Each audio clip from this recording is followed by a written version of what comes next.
bet. Please go.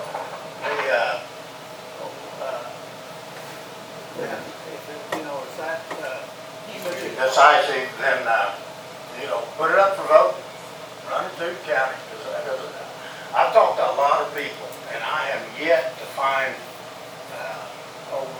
maybe 10% in favor of it. And I mean, that's just what I'm going by, what the people I talk to out there, and I talk to quite a few people.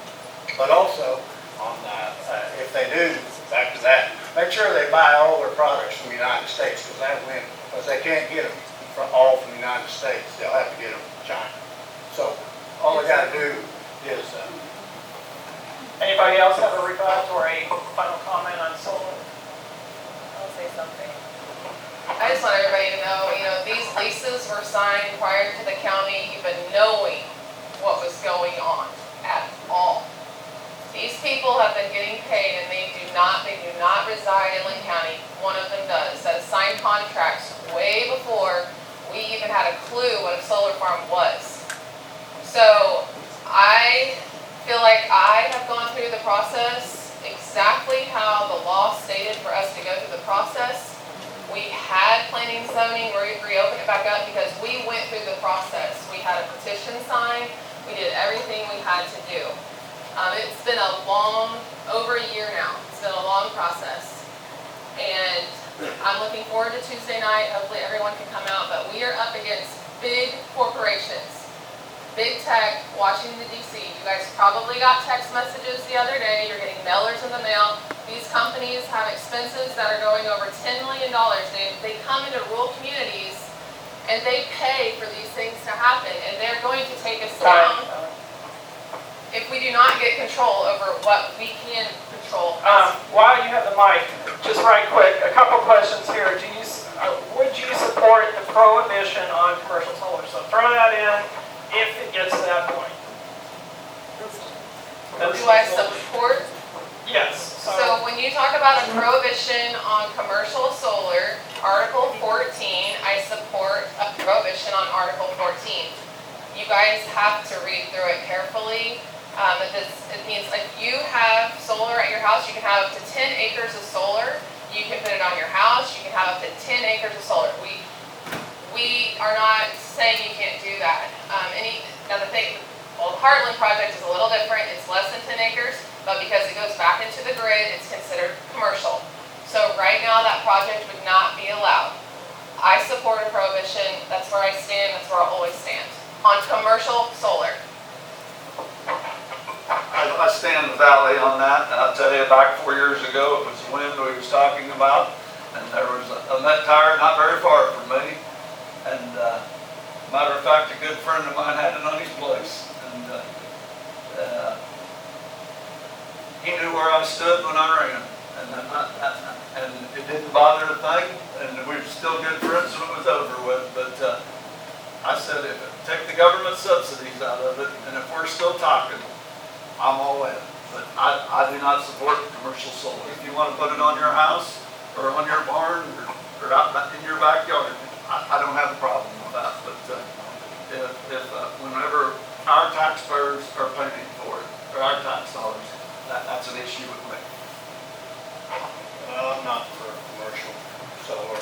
I talked to Kansas City Power Light said if they needed solar, that they've got a real big area up there. They would put all the solar in they need. And they're leveling all those settling ponds and stuff, and they said when they needed solar power, they would install solar power. So. Well, I said earlier, this really is a divisive issue, and it's really pitted neighbor against neighbor, and it's not been a healthy thing for the county. But we've got to resolve this, and what I suggested, and still suggest, is let's have a referendum. Let's have a vote on this thing. Or let's bring in a company that does scientific sample surveying and see how the population believes this. I think that's really the way we resolve this issue, is we all get together and we either vote on it, or we have a scientific survey that's done that's reliable, and then we'll know what the county wants to do about this. Well, I'm most interested in hearing the county's consensus on how they feel about it. But I'm also very concerned if the prohibition is put on it right after the moratorium about the litigation. And I don't want to see our taxpayers burdened. I believe solar can be a supplemental energy. I don't believe it compares to fossil fuels. And I think as far as this has gone, we really need to consider what's already in place. Our county has excellent laws in place to control. The Planning and Zoning Committee does findings with each issue that will arise and has excellent laws in place to control it, and then it can be decided at that period of time. I just don't want to see a burden put on our taxpayers. And I will support what the people would want if it is brought to a vote. I'm always supportive of our people, and I feel that we just need to be really open-minded with this, with what's already been put in place, because like I said, it's not a yes or no answer right now. Okay, we will move on then. We've got some budget questions. And Ron, go ahead and take the mic first. Sorry, it's a bossy. All right, this is for all county commission candidates. The power plant pays over 50% of our property taxes for Linn County. Yet our property tax per capita is higher than our adjacent counties. How are you going to cut spending and reduce our taxes? Well, the only way to reduce taxes is cut spending. I mean, it's just simple as that. And everybody's going to have to share on that cut. So, with proposed tax cuts, I think our schools, our health, those need to be looked at carefully. But all of our offices and every one of them we need to sit down, go over with them, and see where we can make cuts. Because there's places we can make cuts. It's as simple as that, folks.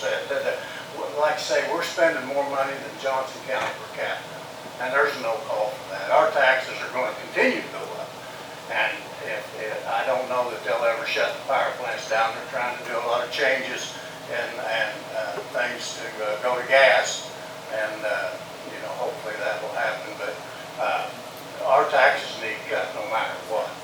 And spending is what drives your taxes up. It's pretty simple as that on that.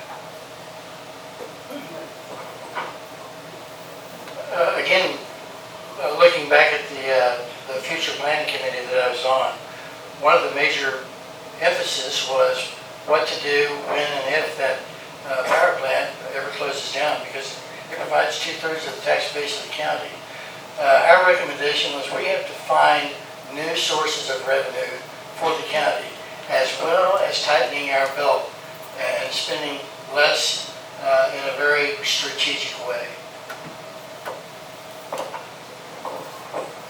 Well, our county has not raised taxes in the last several years. We have remained revenue neutral, which means we have not raised taxes. Property assessments have raised taxes. Valuations have raised taxes.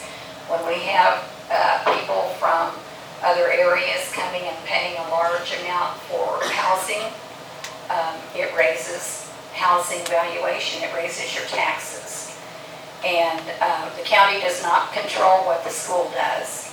So if the school does increase taxes, that is not controlled by the county. An idea that I have, and I look at how our new Justice Center is making a lot of revenue for our county, and I think my oldest son is the sheriff, Kevin. I thank you so much, Kevin, because he took the program and ran with it, and he's made it a complete success.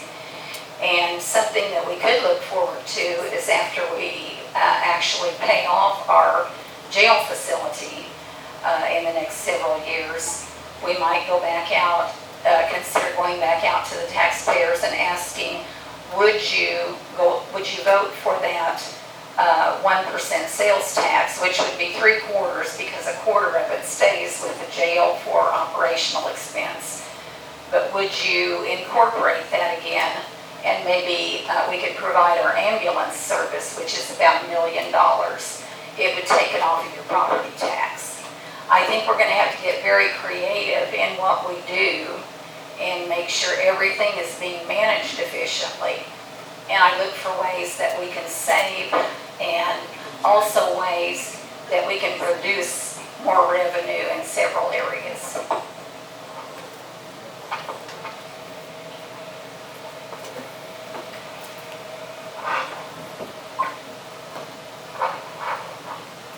Okay, can you repeat the question?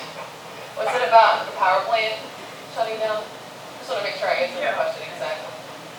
Power plant pays over 50% of our property taxes for Linn County, yet our property tax per capita is higher than our adjacent counties. How are you going to cut spending and reduce our taxes? Okay, so number one with the power plant, I'm not as concerned about it shutting down immediately or because the solar doesn't come in, but I am considering to get together with a team of people that can possibly convert this power maybe to a natural gas, convert the power plant to something that isn't coal. I think we've got to find a way to keep it open if at all possible. Some of the other things that I had, so like the Lacing Lake, over many years, through economic development, we haven't seen any changes in the county. So increasing the lake development and figuring out what we're going to do there, I am hesitant to build or do anything like that without a deed or some sort of contract with wildlife parks and the Evergy plant. Also the airport, I just feel like there is some value there with the airport that we have. I know that they're in the process of possibly tearing that down or selling off the lots, but there are developers that have reached out within the past few months that are interested in developing that area at no cost to the county. So I think that we should keep open communication with that. Focus on economic development in general. Also, easy access to the county budget. So the question that was brought in tonight, it's kind of difficult when everything we need to give you a solid answer takes a core request on every single thing. This entire year of communication, we have been core request after core request just to get anything. So number one, we have got to get a new website. It's got to be updated. We have to access the things that we need so the county can see what is going on. So it would include budget records, departments, meetings, live commenting during live streams. Another idea that I had was to really form a relationship with the Wildlife Refuge. Okay, can I just finish up on wildlife? So the Wildlife Refuge owns thousands of acres, and we have not renegotiated any pilot program over 50 years. So I think it's time that we would go out there and meet with them and see what we can do to get extra money from the wildlife programs. I think if you'll look as far as our taxes, the schools, the libraries, and everybody else in this county takes more of your tax dollars than the county does. And we've stayed revenue neutral as far as the county commission for 3 years. But you can look at the schools and everywhere else, they're not. And so I mean, we've got to put the blame where the blame needs to be also. And I think we can cut. I ask questions, and I ask hard questions a lot. I get a black eye for that. But it isn't that I'm trying to cause trouble. I want to bring in discussion. And when we start talking about the hard questions, Linn County's full of smart people. We can come to an agreement on how we can make this county. At the end of the day, we're all here working. And if we can keep more money in everybody's pocket, this county will be productive. Because I'll tell you, a private enterprise will work, I'll assure you.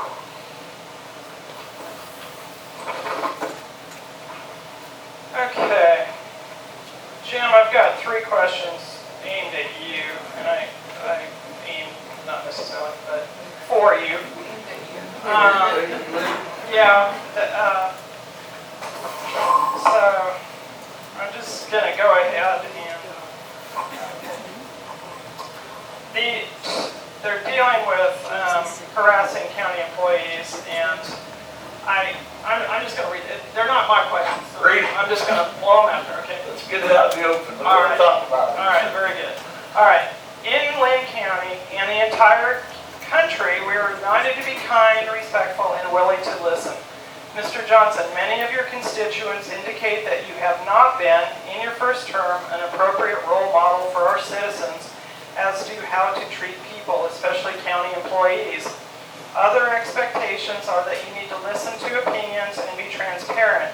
Evidence for these accusations are that you have at least 2 grievances filed against you by employees with the possibility of additional grievances by private citizens.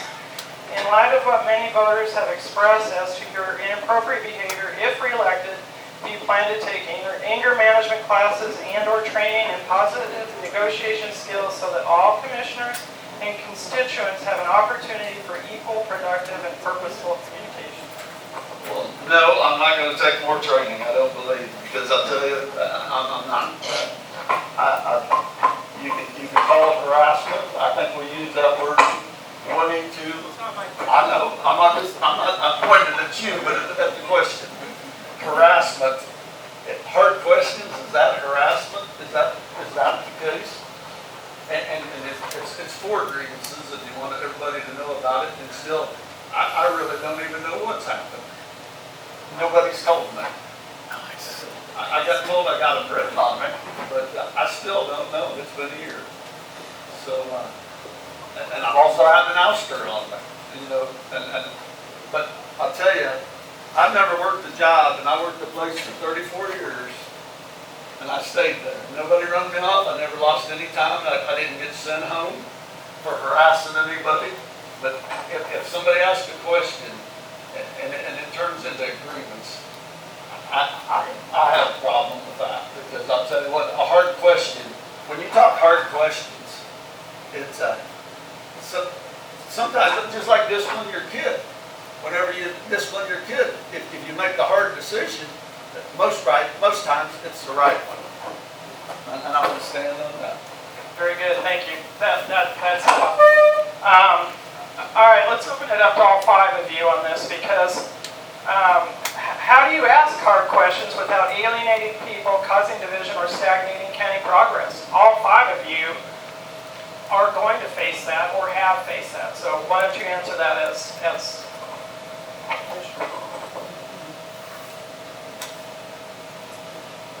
Well, folks, as your county commissioner, that's your only voice.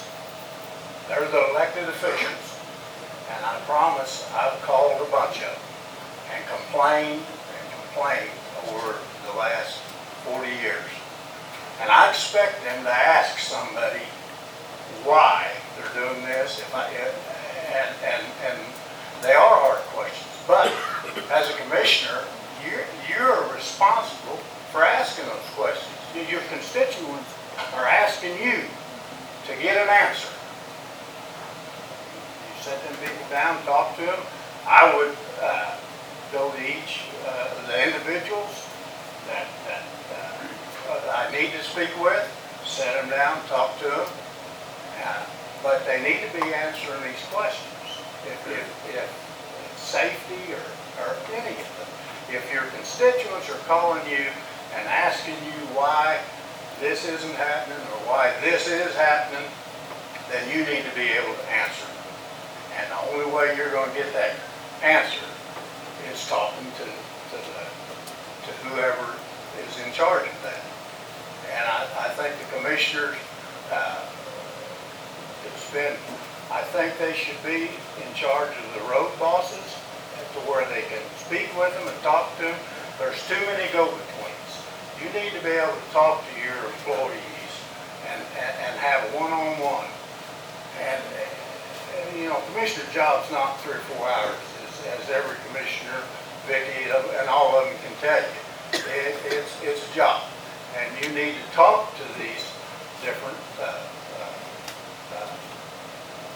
offices and stay in communication with them. Communication is the only thing you've got going for you. You need to communicate with them, talk to them, set them down, Time, Rob. visit with them, find out what the issues are, but get answers for your constituents, because that's your job as a commissioner. I didn't mention this earlier, but all I ever wanted to do growing up was be a farmer. And my mom said, you got to go to college a year, and then if you want to come back and be a farmer, you can do that. So that's what I did. Went to college for a year and then came back and farmed. But it didn't really work very well, and I ended up going back to college. I spent 42 years in college and then as a student and then working in higher ed. One of the things I did as a university registrar at the University of Kansas, I was in charge of enrolling all 30,000 students, collecting their grades and issuing diplomas and deciding who graduated and who didn't, as well as dealing with academic eligibility for all the student athletes at KU. Well, one of the things I did early on in my career was I would call up each dean and I would ask them to have a meeting with them. And I would tell them that I'm there because I want to get to know you, because inevitably we'll have a crisis that we'll have to deal together. And I don't want to get to know you while we're trying to deal with that crisis. I was exerting a little Linn County common sense in that way. And the deans really received that well. And as I come back to Linn County, I'd say that's the same thing I'm going to do. I'm going to get out there and I'm going to talk to people and I'm going to get to know them before we have some crisis that we have to solve together. So that's the kind of manager I am and that I will be. I believe all of our employees and department heads can answer hard questions. I don't believe that's the issue at all. The issue is micromanagement and bullying, and there is not room for that. I'm just going to tell you the morale of our county employees is down farther than I have ever seen it. The way that you communicate effectively is open communication, but the key word is respect for the employees and the elected officials, the department heads. You have to have that respect. You have to have that open communication. You have to appreciate what our employees do. As I have said before, every employee fits together, their role does, as a piece in a puzzle. They all do their job. We have professionals that know how to do their job. The commissioners do not run the county. The commissioners make decisions, make resolutions, set laws. Our employees run the county. And I'm just telling you, they do a fine job of it. And we should be proud of them, we should appreciate them, and we should respect them.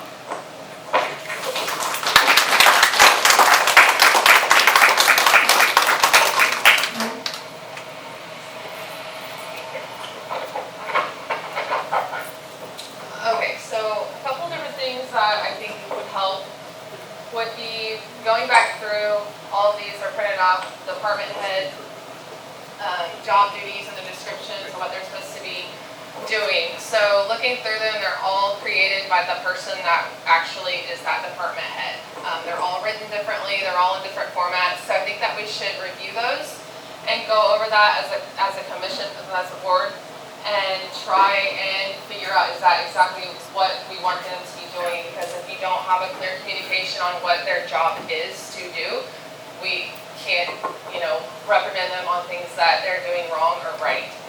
Another thing that I would like to implement would be a project management software, which would help organize goals and strategic planning for the county. I feel like every time I've been to every meeting almost this past year, and when we go in there, it's just the same thing over and over and things aren't getting done. So I would like to utilize the screen in the boardroom and actually have tasks that need to be done, things that need to get taken care of, put a time on it, date, check it off when it's done, or who's taking care of it.